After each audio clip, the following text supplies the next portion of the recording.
নমস্কার বন্ধুরা, plants care and nature YouTube চ্যানেলের নতুন একটা ভিডিওতে আবার আপনাদের স্বাগত জানাচ্ছি।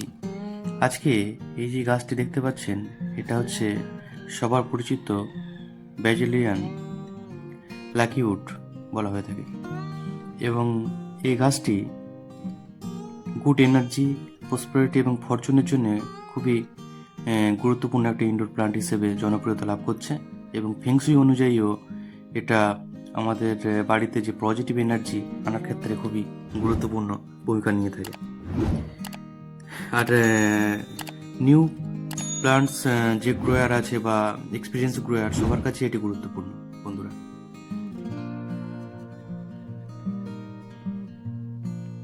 ভার্জিনিয়া লাকিউড, এটা আমার এই গাছটার বয়স হয়ে গেছে প্রায় 1.5 বছর 2 বছর।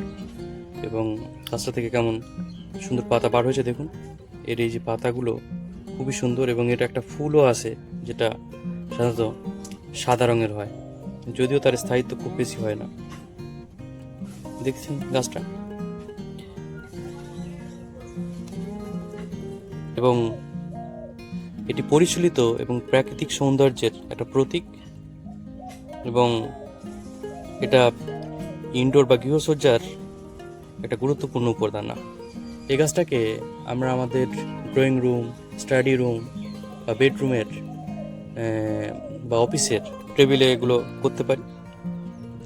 এ একদম কোনো মেনটেনেন্স ছাড়া, একদম লো মেনটেনেন্স, কোনো মেনটেনেন্সই নেই বলা যেতে পারে। কেবলমাত্র এর যে জল সেটা ঠিকঠাকভাবে দিতে হবে, তাহলেই গাছটা কিন্তু যথেষ্ট ভালো হবে।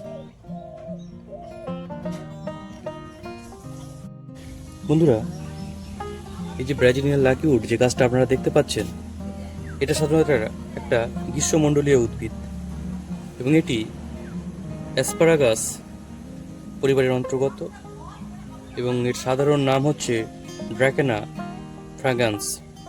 যেহেতু উদ্ভিদটি জন্মস্থান হচ্ছে ব্রাজিল, ওই জন্য একে ব্রাজিলিয়ান লাকিউড সাধারণত আমরা বলি। ব্রাজিলিয়ান লাকিউড এই গাছটি সাধারণত ইনডোর প্লান্ট বা ঘরের যে সাজসজ্জা বর্ধক হিসেবে বা ফেংশুই হিসেবে ব্যবহার করা হলেও এটি কিন্তু যথেষ্ট ইতিবাচক শক্তি তৈরি করতে এটি যথেষ্ট সাহায্য করে। এছাড়া আমাদের যে এয়ার পিউরিফায়ার প্ল্যান্ট হিসেবে এটা খুবই গুরুত্বপূর্ণ, সেটা আগেই আমি বললাম। এই গাছটি আমাদের ঘর বা গৃহের মধ্যে যে দূষিত বায়ু, বিশেষ করে বেনজিন বা ফর্মালডিহাইডের মতো যে দূষণকারী যে পদার্থগুলো থাকে, সেগুলো যথেষ্ট এটা শোধন করতে সাহায্য করে, এবং বাতাসের বিষাক্ত পদার্থগুলো এটা শোষণ করে, এবং শ্বাসকষ্টের সমস্যার যে উচ্চ ঝুঁকি থাকে বা বাড়িতে যদি শ্বাসকষ্টের জন্য যে কোনো সমস্যা থাকে, তাহলে এই গাছটা কিন্তু সেটা অনেকটা লাঘব করতে সাহায্য করে। আর এটা অবশ্যই ফরচুন একটা গাছ, ফরচুন বৃদ্ধি করা। আচ্ছা, গাছটি কেমন পরিবেশ পছন্দ করে সেটা বলতে গেলে, এটা সাধারণত ইনডাইরেক্ট সূর্যালোকে পছন্দ করে, এবং সাধারণত সরাসরি সূর্যালোক যদি এর উপর পড়ে, তাহলে পাতাগুলো কিন্তু শুকনো হয়ে যেতে পারে, ফ্যাকাশে হয়ে যেতে পারে, হলুদ হয়ে পুড়ে যায়। সুতরাং ডাইরেক্ট সানলাইট এ কোনো মতে সহ্য করতে পারে না। আর জলের ক্ষেত্রে বলা যেতে পারে, আমরা যদি একে এমনি বালিতে স্থাপন করি বা পটিং করি, তাহলে জলটা আমরা দেখতে হবে যে বালিতে হাত দিয়ে দেখতে হবে যে সেখানে ভিজে আছে কিনা, তাহলে সেই অনুযায়ী জলটা দিতে হবে। এখানে যেরকম আছে আমার, তাহলে এটা দেখে দিতে হবে যে যদি জলটা বালিটা ভিজে থাকে, তাহলে আর জল দেওয়ার প্রয়োজন নেই, এটা অল্প জলেই কিন্তু হয়ে যায়, এটা ঠিক থাকে। হাইড্রোপনিক্স পদ্ধতিতেও ব্রাজিলউড সাধারণত যখন আসে, আমরা দেখেছি যে হাইড্রোপনিক্স পদ্ধতিতে আসে, কিন্তু হাইড্রোপনিক্স পদ্ধতিতে এটা করলে সমস্যা হচ্ছে ফাঙ্গাস হয়ে গাছটা নষ্ট হয়ে যেতে পারে দীর্ঘদিন জলের মধ্যে থাকলে। এই জন্যে আমরা যদি স্যান্ড মিডিয়াতে করি বা বালিতে যদি এটা করি, তাহলে এটা খুব ভালো হয়, এবং এটা অনেক দিন পর্যন্ত ভালো থাকে, এবং একটা দীর্ঘস্থায়ী গাছ। অরিজিনাল যে লাকি বাম্বু, সেটা একটু ভুল বললাম। আমরা যদি যে ব্রাজিলিয়ান যে উড যেটা অরিজিনাল, সেটা একটু দামি অবশ্যই, কিন্তু এটা কোনো মেনটেনেন্স ছাড়াই কিন্তু এই গাছটাকে করা যেতে পারে।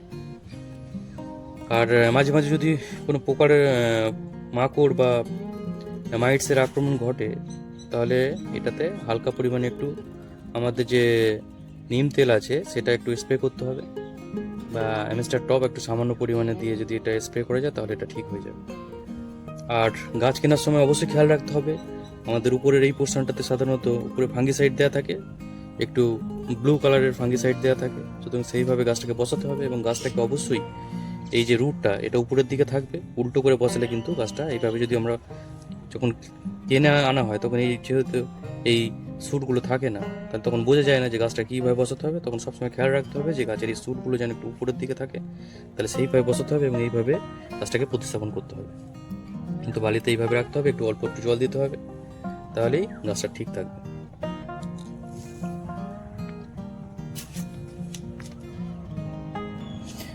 বন্ধুরা, ব্রাজিলিয়ান লাকি উডের এই যে পাতাগুলো, এই পাতাগুলো মাঝে মাঝে যেহেতু এটা এয়ার পিউরিফাই প্ল্যান্ট এবং বিভিন্ন দূষিত জিনিসে নিজের অংশ দিয়ে শোধন করে দেয়, ওই জন্য এর পাতাটা মাঝে মাঝে ধুলোতে নোংরা হয়ে যায়। সেই জন্য এটাকে পরিষ্কার করার জন্য আমরা এখানে নরম যে কাপড় যদি একটু ভিজিয়ে আমরা একটা মুছে নিই, তাহলে এটা পরিষ্কার হয়ে যাবে। এভাবে পরিষ্কার করা যেতে পারে।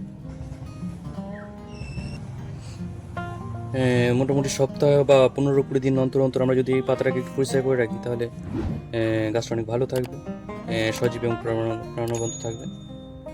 সুতরাং বন্ধুরা, আজকে এই পর্যন্তই। আজকে গুরুত্বপূর্ণ একটা ইনডোর প্লান্ট, একদম লো মেনটেনেন্স, অবশ্য লো কস্ট বলা যেতে পারে না, একটু দাম আছে ব্রাজিলিয়ান লাকি উডের, কিন্তু এটা পুরোপুরি লো মেনটেনেন্স একটা গাছ। এটা আমরা আমাদের অফিস, ড্রয়িং রুম, বেডরুম এবং স্টাডি রুমে অবশ্যই রাখতে পারি। আমাদের অফিসের টেবিলে ওইগুলো ভালো শোভাবর্ধন করে, সুতরাং এই গাছগুলো করতে পারি এবং এটা একটা অনেক দিন পর্যন্ত ভালো থাকে একটা গাছ। আপনারা এই গাছটা করতে পারেন। গুরুত্বপূর্ণ এয়ার পিউরিফাই প্লান্ট হিসাবে ব্রাজিলিয়ান লাকি উড একটি গুরুত্বপূর্ণ জায়গা দখল করে আছে। সুতরাং বন্ধুরা, আজকে এই পর্যন্তই। পরবর্তীতে আবার কোনো ইনফরমেটিভ নতুন ভিডিও নিয়ে আবার আপনাদের সামনে হাজির হব। আজকে এই পর্যন্তই। নমস্কার, ধন্যবাদ জানিয়ে আজকে আমি আমার ভিডিওটা শেষ করলাম।